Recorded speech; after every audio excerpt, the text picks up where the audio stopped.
Good morning. Today we are going to read more Beatrix Potter. We're working our way through her entire complete work of Little Bunny Rabbit Tales. Today we have the story of Miss Tiggy-Winkle. Actually, Miss Tiggy-Winkle. It was written in 1905, and this book also was based on one of Beatrix Potter's little pets. And she imagined the pet had a little human personality and put her in some little human clothes. And she talks about how she would practice drawing her by having her little pet sleep on her lap, and then she would draw her. So here is a story about Mrs. Tiggy-Winkle. Once upon a time, there was a little girl called Lucie who lived at a farm called Littletown. She was a good little girl, only she was always losing her pocket handkerchiefs. One day, little Lucie came into the farmyard crying. Oh, so did she cry. I've lost my pocket handkerchief. 3 handkins and a penny. Have you seen them, Tabby Kitten? Look, there she is, asking me, Tabby Kitten. I'm just going to ask the little Henny Penny. The kitten went on washing her white little paws, so Lucie asked the speckled hen, Sally Henny Penny, have you found 3 pocket handkins? But the speckled hen ran into the barn clucking, I go barefoot, barefoot, barefoot.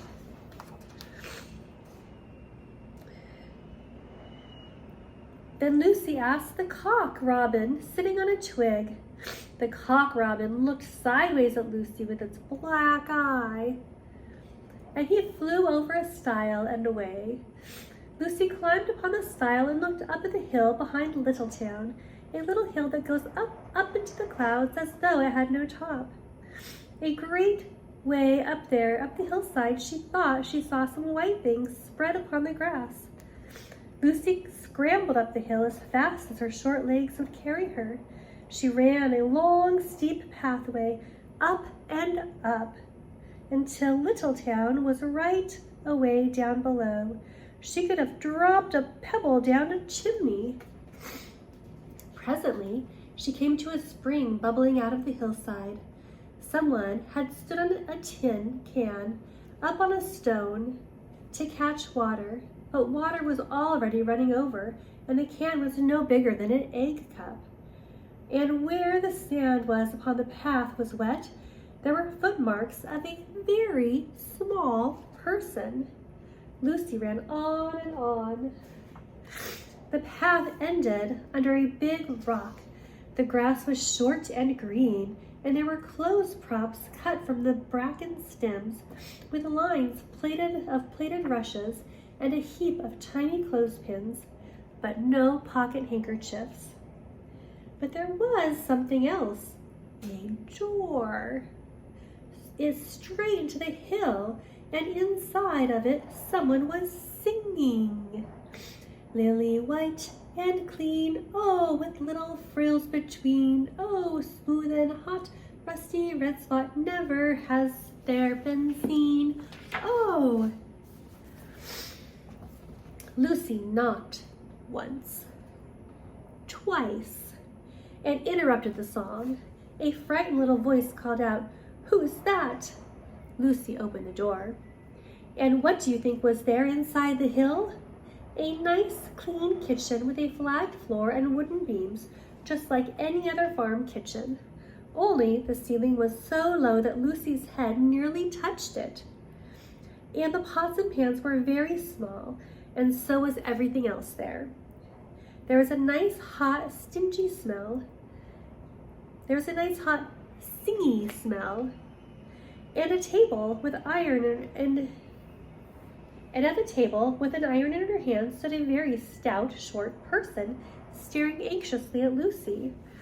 Her print gown was tucked up, and she was wearing a large apron over her striped petticoat. Her little black nose went sniffle, sniffle, snuffle, and her eyes went twinkle, twinkle. And under her cap, where Lucie had yellow curls, This person had prickles. Who are you? Said Lucie. Have you seen my pocket handkerchiefs? The little person made a Bobbsey curtsy. Oh, yes. If you please, ma'am, my name is Miss Tiggy-Winkle.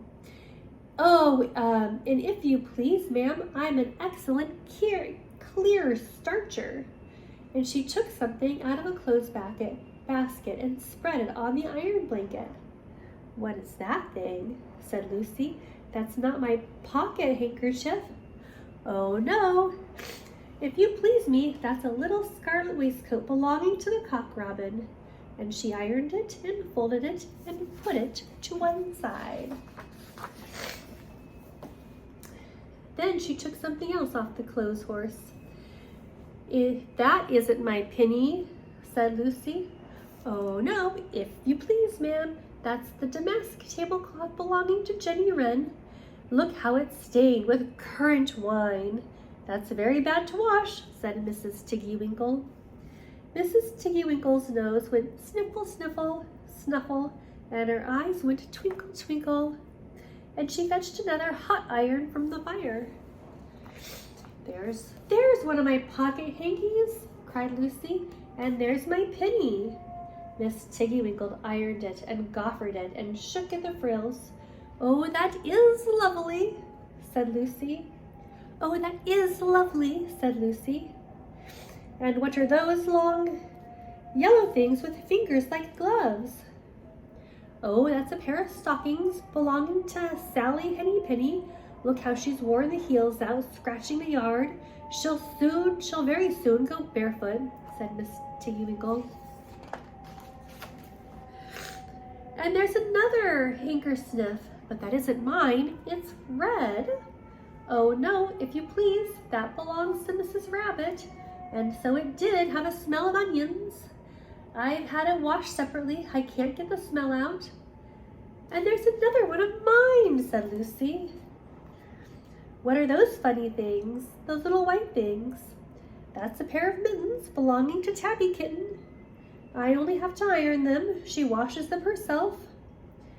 That's my last pocket handkerchief, said Lucie.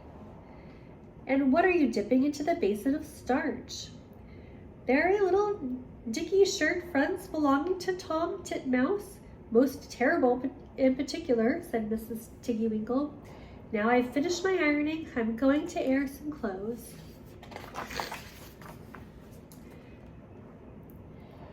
What of those dear, soft, fluffy things, said Lucie. Oh, those woolly coats belonging to the little lambs of Shanghai. Will their jackets take off? asked Lucie. Oh, yes, if you please them, and look at the sheep mark on the shoulder, and there's one marked for Gatesguard, and 3 that come from Littletown, and they're always marked at washing, said Mrs. Tiggy-Winkle.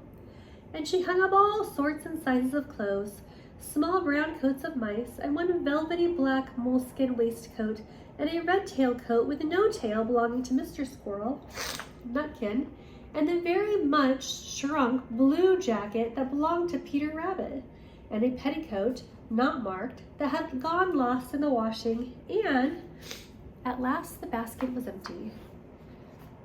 Then Mrs. Tiggy-Winkle made tea, a cup for herself and a cup for Lucie. They sat before the fire on a bench and looked sideways at one another. Mrs. Tiggy-Winkle's hand, holding her teacup, was very, very brown and very, very wrinkly with soap and suds, and all through her gown and her cap there were hairpins sticking out the wrong end, so that Lucie didn't like to sit too near her. When they had finished tea and tied up the clothes in bundles, and Lucie's pocket handkerchiefs were folded inside her clean penny, and she fastened with a silver safety pin, then they made their way up the fire with the turf, and came out and locked the door and hid the key under the doorsill. Then away down the hill trotted Lucie and Mrs. Tiggy-Winkle with all the bundles of clothes. All the way down the path, the little animals came out of their fern to meet them. And at first they met Peter Rabbit and Benjamin Bunny. And she gave them their nice clean clothes, and all the little animals and birds were so much obliged to dear Mrs. Tiggy-Winkle, so that at the bottom of the hill, When they came to the stile, there was nothing to carry except Lucie's one little bundle. Lucie scrambled up the stile with the bundle in her hand, and then she turned to say goodbye and thank the washerwoman. But what was a very odd thing, Mrs. Tiggy-Winkle had not waited there for a thanks or for the washing bill. She was running and running up the hill, and where was her white frilled cap, her shawl, and her petticoat? And how small she had grown, and how brown and covered with prickles. Why, Mrs. Tiggy-Winkle was nothing but a hedgehog.